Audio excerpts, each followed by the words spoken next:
வெண்முரசு. இந்திரநீலம் 33. பகுதி 6. மணிமருள்மலர் 6. வாசிப்பது சந்தீப். துவாரகையின் அரண்மனை வளாகத்துக்குள்ளேயே கல்பரப்பப்பட்ட பெரிய சதுக்கத்திலிருந்து இரு பிரிவாக பிரிந்து சென்ற பெருஞ்சாலையின் இறுதியில் இடது பக்கத்தில் கடலை நோக்கி ஒரு முகமும் நகர் பெரு முற்றத்தை நோக்கி மறுமுகமும் கொண்டு வெண்சுண்ணம் பூசப்பட்ட மரச்சுவர்கள் கடல் துமி நனைத்து காலை ஒளியில் மின்னிக் கொண்டிருக்க 7 மாடங்கள் கொண்டு ஓங்கி நின்றிருந்தது ஜாம்பவதியின் அரண்மனை. அதன் முகப்பில் கரிய பெருங்கைகளை மல்லிட அழைப்பது போல் விரித்து எரியும் செவ்விழிகளுடன் நின்றிருக்கும் கரடியின் மரச்சிலை அமைந்திருந்தது. மாளிகையின் மும்மாடங்களின் மீது நடுவே துவாரகையின் கருடக் கொடியும் வலப்பக்கம் கரளித்தலை பொறிக்கப்பட்ட ஜாம்பவர் குலக் கொடியும் இடப்பக்கம் யாதவர்களின் 12 குலங்களுக்கு பொதுவான கன்று உண்ணும் பசு பொறிக்கப்பட்ட கொடியும் பறந்து கொண்டிருந்தன. சாத்யகி தன் குதிரையை இழுத்து நிறுத்தி சற்று திரும்பி திருஷ்டத்யும்னனிடம் தங்களை மட்டும் சந்திக்கவே ஜாம்பவ அரசியின் அழைப்பு. இவ்வெல்லைக்கப்பால் தாங்களே செல்ல வேண்டியதுதான் என்றான். அரசமுறையின்றி சந்திக்கலாகாதா என்ன என்றான் திருஷ்டத்யும்னன். சந்திக்கலாம். இங்கு யாதவ அரசி மட்டுமே முறைமைகளை முழுமையாக பேணுபவர். ஆனால் ஜாம்பவ குலத்தரசியை சந்தித்த பின் ஏன் சந்தித்தோம் என்பதை யாதவ அரசியின் அமைச்சர்களிடம் தனித்தனியாக விளக்குவதற்குள் நம் சொற்களெல்லாம் ஒழிந்துவிடும். அதைவிட எங்கும் முறைமையை பேணுவதே உகந்தது என்றான். அவன் இயல்பாகச் சொல்வது போலிருந்தாலும் குரலிலிருந்த இளநகையை உணர்ந்து திருஷ்டத்யும்னன் புன்னகைத்து, சரி, மீண்டு வரும்போது பார்ப்போம் என்று சொல்லி புரவியை தட்டினான். அவர்களை முன்னரே கண்டு எழுந்து காத்து நின்ற முதற் காவல் கோட்டத்திலிருந்த யாதவ வீரர்கள் அவனை நோக்கி வந்து தலை வணங்கினர். கரிய பேரிடலுடன் இருந்த காவலர் தலைவன் அருகே வந்து வெடிக்குரலில், வருக பாஞ்சால இளவரசே, அரசி தங்களை காத்திருக்கிறார் என்றபோது திருஷ்டத்யும்னன் சற்று திடுக்கிட்டான். எங்கள் அரசி தங்கள் வருகையை உடனே அறிவிக்கும்படி சொன்னார். ஆகவேதான் தாங்கள் வந்ததுமே முரசறைந்தோம். இப்போது அரசி அறிந்திருப்பார் என அவன் கைகாட்டி அழைத்துச் சென்றான். இந்த வழியே செல்ல வேண்டும். அங்கே இன்னொரு காவல் கோட்டம் உள்ளது. இங்கே நல்ல காவல் உண்டு பாஞ்சாலரே. திருஷ்டத்யும்னன் நன்று என்று சொல்லி புன்னகை செய்தான். நீர் ஜாம்பவரா என்றான். ஆம் இளவரசே. ஜாம்பவர் குலத்தின் பிங்கல குடியை சேர்ந்தவன். என் குடியினர்தான் அங்கே காட்டை காவல் காப்பவர்கள். அப்படியே இங்கே வந்துவிட்டேன். அவர்கள் யாதவர்கள்? நான் அவர்களுக்கு தலைவன். இங்கே ஜாம்பவர்களே காவலர் தலைவர்களும் அமைச்சர்களும் புற்றர்களும். ஏனென்றால் எங்கள் அரசி ஜாம்பவ குலத்தை சேர்ந்தவர். சினத்துடன் போலவே முகம் சுருங்க கைவீசி உரத்த ஒலியுடன் அவன் பேசினான். இங்குள்ள வெயில் கடினமானது. அதைவிட இங்குள்ளவர்கள் பேசும் மொழி அச்சுறுத்துவது. நாங்கள் எதைச் செய்தாலும் அது முறைமையல்ல என்கிறார்கள் யாதவர்கள். இந்நகரம் யாதவ அரசியின் ஆட்சியில் உள்ளது என்பதனால் அவர்கள் சொல்வதை எல்லாம் அரசரின் அமைச்சர்கள் ஏற்கிறார்கள். ஆகவேதான் நான் எவரிடமும் எதுவுமே பேசுவதில்லை. ஏனென்றால் பேச பேச நாம் முறைமைகளை மீறுகிறோம் என்பதை கண்டடைந்திருக்கிறேன். நீங்கள் என்ன நினைக்கிறீர்கள்? திருஷ்டத்யும்னன் புன்னகையை அடக்க உதடுகளை இறுக்கியபடி வேறு பக்கம் நோக்கினான். 2வது காவல் கோட்டத்தில் இருந்த காவலர்களும் ஜாம்பவ குலத்தவர்கள் மட்டுமே என திருஷ்டத்யும்னன் உணர்ந்து கொண்டான். யாதவர்களை விட 1/2 மடங்கு பெரிய உடலும் நீண்ட வெண்பற்கள் கொண்ட பெரிய வாயும் அமைந்தவர்கள். இருள் நிறம் கொண்டவர்கள். அங்கிருந்த ஜாம்பவ காவல் தலைவரிடம் முதல் காவலர் தலைவன் மிக உரத்த குரலில், கச்சரே, நீர் சொன்னபடி அதை அனுப்பி வைக்கவில்லை. ஆகவே நாம் பேசியது முடிவுக்கு வந்துவிட்டது.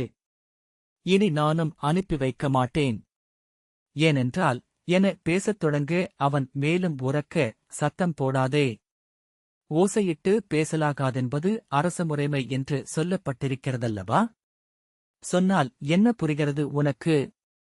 மூடன் என்றபடி திரும்பி திருஷ்டத்யும்னனிடம், இந்த ஜாம்பவர்களை இங்கே வைத்து வேலைக்குப் பழக்குவதைப் போல கடினமான பணி ஒன்றும் இல்லை.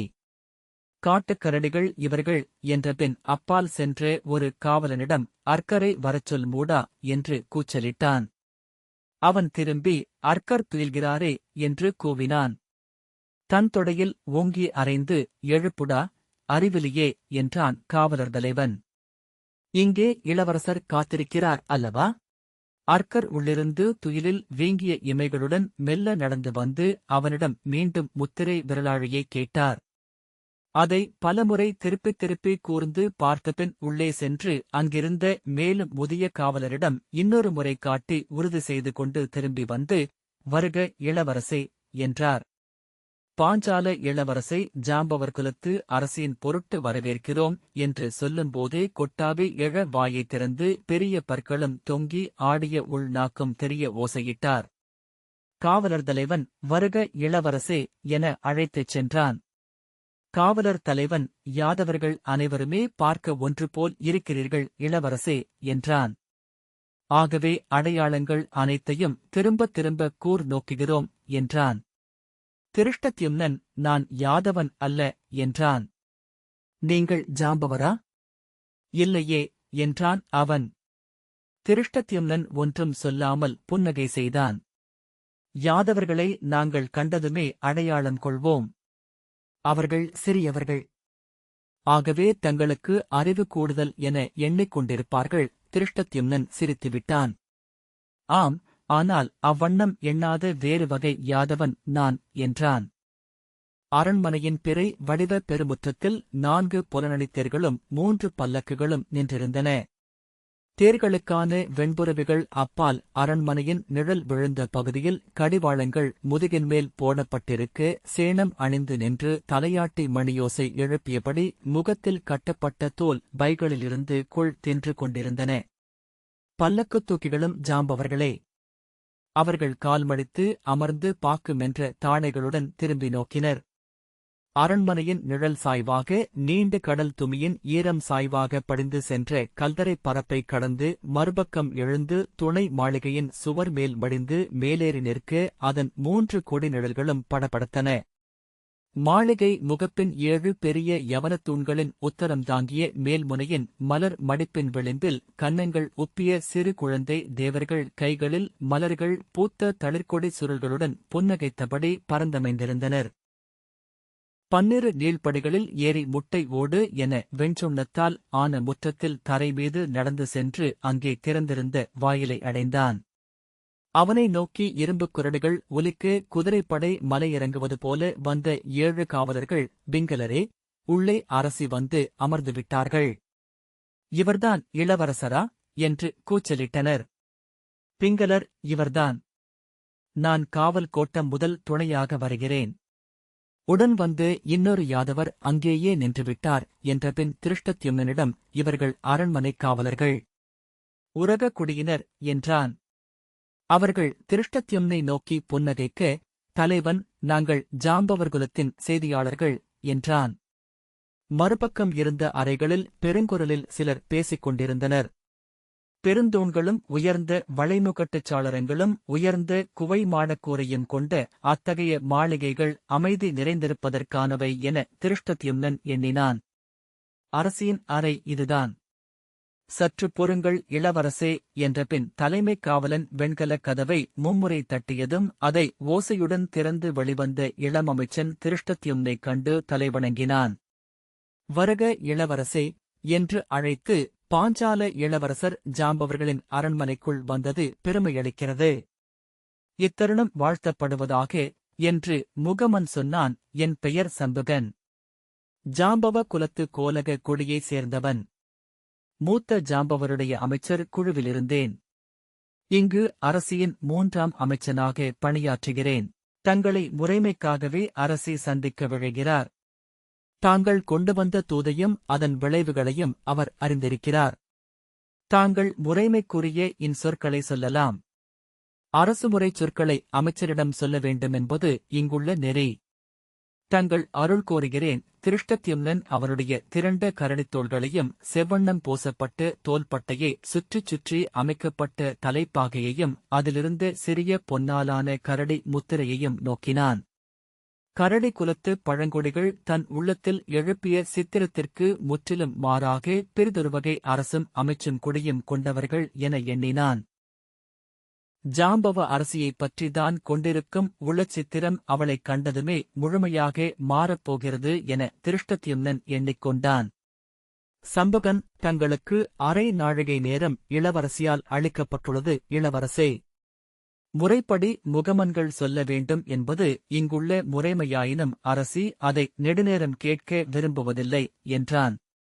திருஷ்டத்யும்னன், இது முறைமைசார் சந்திப்பு மட்டும்தான் சம்புகரே, நான் செய்தியென சொல்வதற்கு ஏதுமில்லை என்றான். சம்புகன், வணக்கங்களை தெரிவிப்பதும் செய்தியல்லவா என்றான். அவன் விழிகளை ஒருகணம் நோக்கிவிட்டு திரும்பி திருஷ்டத்யும்னன் ஆம் என்றான். இடைநாழியின் இருபக்கமும் திறந்திருந்த அறைகளுக்குள் அமைச்சு ஊழியர்கள் பணியாற்றிக் கொண்டிருப்பதைக் கண்டான். ஜாம்பவதிக்கும் ஒற்றர்களும் அவர்களைத் தொகுக்கும் அமைச்சர்களும் கருவூலமும் கருவூலக் காவலர்களும் நிதியாளுநர்களும் இருப்பதை அறிந்தான். சிறியதோர் கூடத்திற்குள் அவனை அழைத்துச் சென்று அங்கிருந்த வெண்பட்டு விரித்த பீடத்தில் அமரச் செய்தான் சம்புகன். இங்கிருங்கள் இளவரசே, நான் அரசியின் ஆணை பெற்று வருகிறேன் என்று சொல்லி தலைவணங்கி மறுபக்கமிருந்த சிறிய வாசலை திறந்து மறைந்தான்.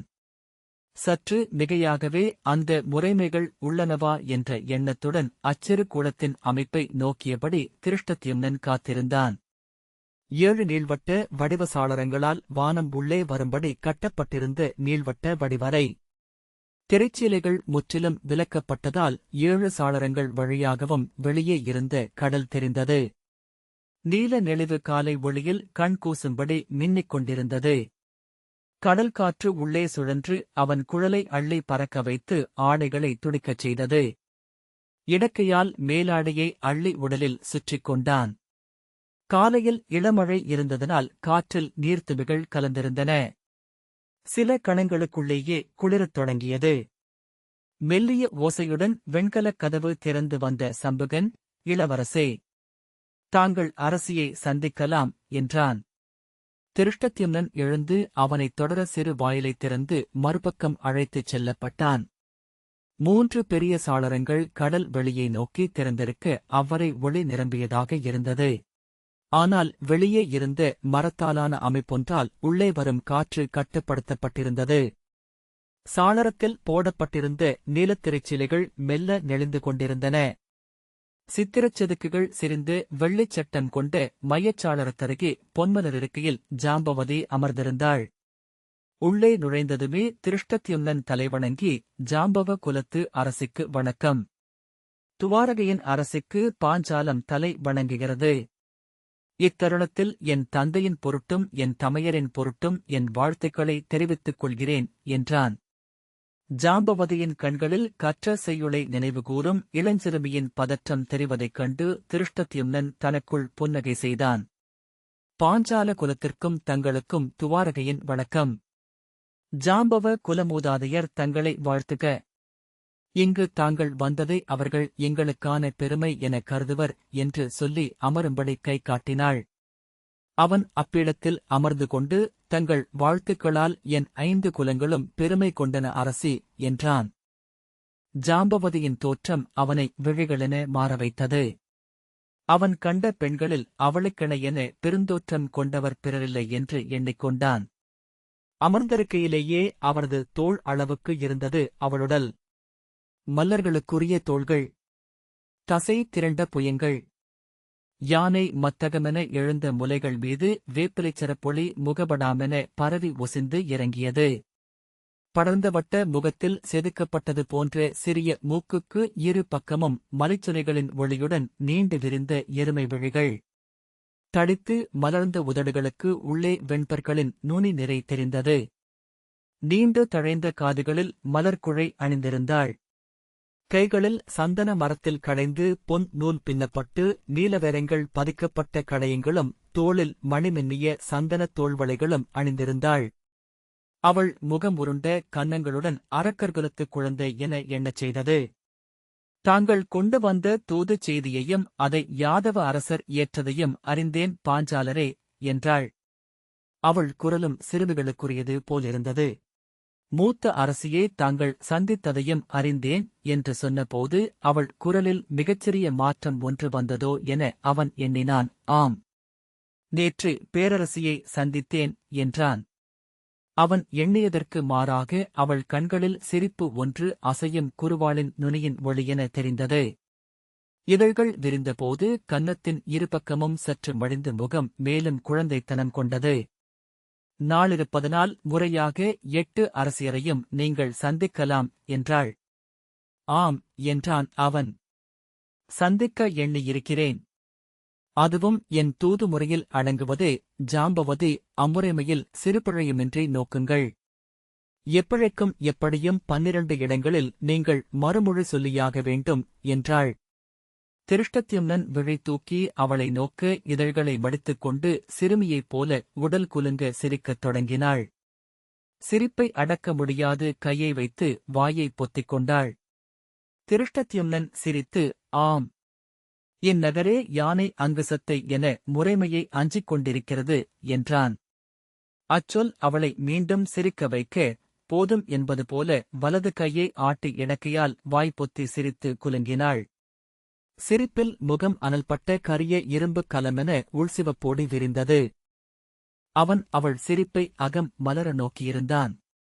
கீழுதட்டை உள்ளே இழுத்து கடித்து சிரிப்பை அடக்கிய பின் விம்மி வந்த பெருமூச்சுகளுடன் தன்னை ஒழுங்கமைத்துக் கொண்டாள். கட்டுமீறி மீண்டும் சிரிப்பு எழுந்தது. கொதிக்கும் கலனில் ஆவியென இதழ் விளிம்பு தெறிக்க சிரிப்பு பீரிட ஓசையிட்டு நகைத்த பின், மன்னியுங்கள், நான் அப்படித்தான். என்னால் முறைமைகளை முழுமையாக கடைபிடிக்க முடியவில்லை. சிரித்து விடுகிறேன் என்றாள். திருஷ்டத்யும்னன் சிரித்தபடி, ஆம் அரசி, முறைமைகளைக் கண்டு சிரிக்கத் தொடங்கினால் அதன் பின் அரசியர் விடுவது முதல் இருள்வது வரை விடாது சிரிக்க முடியும் என்றான். அவனை நோக்கி ஆம் என்று சொல்வதற்குள் மீண்டும் அவளுக்கு சிரிப்பு பீரிட்டு வந்தது. சிரிப்பு உடல் முழுக்க நிகழ்ந்து கொண்டிருந்தது அவளுக்கு. கருங்குழல் கற்றைகள் விழுந்த கன்னத்தில், இறுகிய தடித்த கழுத்தில், நகைகள் அழுந்திய தடம் பதிந்த மார்புப் பரப்பில் இடைவளைவில் எங்கும் சிரிப்பு தேங்கி நின்றது. மெல்ல சிரிப்பு துளித்துச் சொட்டி ஓய மீண்டு வந்து, இந்த துவாரகையை ஒரு நாடகமென கண்டிருப்பீர் என்றாள். ஆம் என்றான் திருஷ்டத்யும்னன். நாடகத்துக்குள் நாடகம் என இங்கே நடந்து கொண்டிருக்கிறது. வெளியே பெருங்களியாட்டமெனும் நாடகம், அதற்குள் அரசு சூழ்தலைப் பற்றிய நாடகங்கள், உள்ளே அரசியரின் உள நாடகங்கள் என்றான். என்ன நாடகம் கண்டீர் என ஜாம்பவதி கேட்டாள். வாமா பரணயம் என்றான். அதுவா என்று சிரித்தபடி, ஆம், அது அழகிய நாடகம்தான் என்றாள். முதல் முறை அதை நான் இளைய யாதவருடன் அமர்ந்து கண்டேன். அவருக்கு அப்பால் யாதவ அரசி அமர்ந்திருந்தாள். 2வது அங்கத்தில் என்னை அரசர் முன்னரே கைப்பிடித்துவிட்டாரென்ற செய்தியை அறிந்து கத்தியை உருவி இளைய யாதவரை அவள் குத்தப் போகும் இடத்தை விரலி நடித்தபோது நான் சிரித்துவிட்டேன். மறுபக்கமிருந்து அவள் திரும்பி என்னை சினந்து நோக்கினாள் என்றாள். திருஷ்டத்யும்னன் அப்போது கூட வாளை உருவியிருக்கலாம் என்றான். ஜாம்பவதி, எப்போதும் உருவிய வாள் ஒன்று அவள் ஆடைக்குள் இருக்கிறது என்றாள். இளவரசே, ஆனால் இங்கே இளைய யாதவரை விடவும் எனக்கு அண்மையானவள் அவளே. என் அன்னை என்றே நான் அவளை உணர்கிறேன். திருஷ்டத்யும்னன் அதையும் இந்நகரெங்கும் கண்டேன் என்றான். அனைவரும் பேரரசியை அன்னையென உணர்வதனாலேயே அவரை ஏமாற்றுவதை களியாடலாகக் கொண்டிருக்கிறார்கள் என்றான். அவள், சரியாகச் சொன்னீர்கள் என்று சிரித்தாள். துவாரகை அரசி அந்நாடகங்களை விரும்புகிறார்.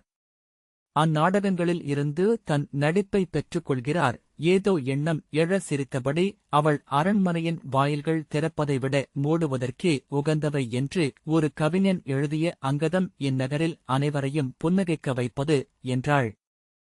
திருஷ்டத்யும்னன் சிரிக்க, மூடிய கதவுகளுக்கு மறுபக்கம் நின்று இளைய யாதவர் ஒவ்வொரு நாளும் முறையிடுகிறார் என்பார்கள் சூதர்கள். அக்கதவு திறக்கும்போது விடிந்துவிடும். ஆகவே மறுநாளும் தொடரும் என்றாள்.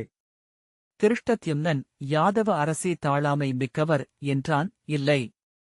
அப்படி தன்னை காட்டுகிறாளா என்று கேட்டாள் ஜாம்பவதி. திருஷ்டத்யும்னன் அவளை நோக்கிய பின், தாங்கள் எண்ணுவதை நான் புரிந்து கொள்கிறேன் அரசி என்றான். இளையோனே, ஒவ்வொரு பெண்ணும் தன் கணவனுக்கு அவன் விரும்பும் ஒன்றை நடித்து பரிசளிக்கிறாள். என் வாயில் கடந்து வரும் இளைய யாதவர் கூழாங்கற்களும் சிறுவில்லும் கொண்டு விளையாட வரும் சிறுவன். அவள் வாயிலை கடந்து செல்பவர் காதலுக்காக இறைஞ்சி வாயில் நின்றிருக்கும் தனியர். வைரத்தின் ஒவ்வொரு பட்டையையும் ஒவ்வொருவருக்கென பகிர்ந்தளித்திருக்கிறார் என்று அவரைப் பற்றி சூதர்கள் பாடுவார்கள் என்றாள். அவள் பேச விழைவதை அவன் உணர்ந்தான். முதலில் அவள் தன்னுடன் பேசுவதில் மகிழ்வதாக எண்ணினான். அவள் விழிகளில் எழுந்தெழுந்து அணைந்த உணர்ச்சிகள் அவள் தன்னுடனேயே பேசிக் கொண்டிருப்பதைக் காட்டின. இளஞ்சிறுமியர் களிப்பொருட்களை எடுத்து நோக்கி உள்ளே அடுக்குவதைப் போல அவள் தன் ஆழத்துள் இருந்த இளைய யாதவரைப் பற்றி பேச விழைந்தாள். அரை நாழிகை நேரத்தை அமைச்சன் அளந்து அழித்ததைப் பற்றி எண்ணிக்கொண்டதும் அவனுக்கு புன்னகைதான் வந்தது. நான் இங்கே அமர எப்போதும் விரும்புவேன். இல்லையேல் அந்த அறைக்குள் இதேபோல் ஒரு சாளரம் இருக்கிறது. அங்கே 2 சாளரங்கள் வழியாகவும் இங்குள்ள பெரிய வாயில் தெரியும். வியப்புக்குரியது அது என்று திருஷ்டத்யும்னன் சொன்னான். வானத்தை அள்ளி மண்ணில் இறக்கும் வாயில். அவள் உதட்டை அழுத்தி, எனக்கு அது வாயில் என்றே தோன்றவில்லை. எங்கள் குலமூத்தார் ஆலயம் காடநிலத்தின் உள்ளே உள்ளது. அங்கே முன்பு ராகவராமன் வந்து அமர்ந்திருந்த பெரிய கடம்ப மரம் இருந்தது என்கிறார்கள். அது பொன்னால் ஆன அடிமரம் கொண்டது. நான் இளம்பெண்ணாக இருக்கையில் ஒரு கனவு கண்டேன். மண்ணுக்குள் இருந்து ஒரு பொன்வேர் எழுந்து வளைந்து நின்றிருப்பதாக. புதைந்து கிடக்கும் பொன்மரம் வேர் நீட்டி தளிர்விடுவதைக் கண்டேன். அதை நான் எவரிடமும் சொன்னதில்லை. இங்கு வந்து இந்த பெருவாயிலை நோக்கியதும் என் அகம் திடுக்கிட்டது. நான் பார்த்த வேர்வளைவு இதுதான் என்றாள். அவள் விழிகள் வேறெங்கோ இருந்து மீண்டு வந்து அவனை நோக்கின. என் கனவில் நான் யானையாக இருந்து அந்த வேரை நோக்கினேன் என்றாள். இந்தச் சாளரத்தருகே அமர்ந்து நோக்கும்போதும் என்னை பிடியாக உணர்வேன். உடனே அனைத்தையும் கலைத்து மணிக்குத்துகள் குலுங்குவது போல சிரித்துக் கொண்டு என் உடலைக் கண்டவர்கள் பிடியானை என்றே சொல்கிறார்கள். இளைய யாதவர் மணந்த 8 திருமகள்களில் ஒருத்தியாக என்னைப் பற்றி பாடும் பாணர்கள் என்னை கதலட்சுமி என்று பாடுவதுண்டு என்றாள். திருஷ்டத்யும்னன், தங்களை இளைய யாதவர் மணந்த கதை இங்கே நடிக்கப்படுகிறதா அரசி என்றான். ஆம், நடிக்கப்படுகின்றது. அருகிருந்து பார்த்தவர்கள் போல பாடுகிறார்கள். நான் பார்த்திருக்கவே அவை வளர்ந்து மாறுகின்றன. யாரிவள் என என்னையே நான் வியந்து பார்க்கிறேன் என்றாள். திருஷ்டத்யும்னன், அரசகுடியினர் சூதர் பாடலில்தான் முழுமை கொள்ள வேண்டும் என்றான். ஆம், நான் இங்கே ராணித்தேனி போல கூட்டுக்குள் இருக்கிறேன். நகரெங்கும் என்னிலிருந்து பிறந்த தேனீக்கள் போல 11 ஜாம்பவதிகள் சுழன்று கொண்டிருக்கிறார்கள். ஜாம்பவர் குலத்தில் இளைய யாதவர் பெண் கொண்டதை பாஞ்சாலத்தில் பெருவியப்புடன் நோக்கினர் என்றான் திருஷ்டத்யும்னன். ஜாம்பவர் பிற மானுடருடன் உறவற்றவர்கள். வெல்லவோ அணுகவோ முடியாதவர்கள். அது இளைய யாதவர் கொண்ட அரசு சூழ்தல் என்றே எங்கள் அவையில் பேசப்பட்டது. ஜாம்பவதி அப்படித்தான் எங்கும் பேசப்படுகிறது. ஆனால் அது அவர் எனக்களித்த பரிசு என்றே நான் எண்ணுகிறேன். ஏனென்றால் அவரது காதல் விழிகளைத்தான் நான் கண்டேன் என்றாள். இந்த வாசிப்பை கேட்டதற்கு நன்றி.